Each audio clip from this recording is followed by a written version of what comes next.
আমি একটা রিলেশনশিপে আছি হারাম, আমার একটা বয়ফ্রেন্ড আছে, আমার একটা গার্লফ্রেন্ড আছে,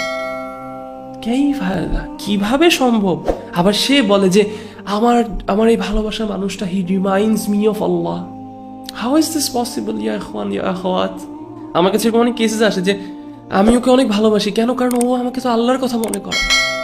ওকে দেখলে আমার আল্লাহর কথা মনে পড়ে না, ওকে দেখলে আপনার শয়তানের কথা মনে পড়ে, ওকে দেখলে আপনি শয়তানের কাজ করতেছেন, ওর সাথে আপনি শয়তানের না, কিন্তু ও তো আমাকে ফাজরের সময় তুলে।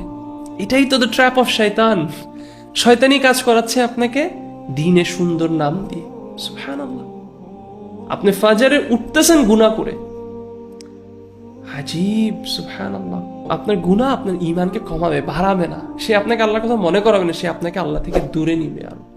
সো আমার কাছে সাধারণত যখন এরকম কোনো কেস আছে রিলেশনশিপের, আমি তাকে বলি আপনি কি তাহলে আসলে ওনাকে অনেক ভালোবাসেন? বলে নিশ্চয়ই অনেক ভালোবাসি।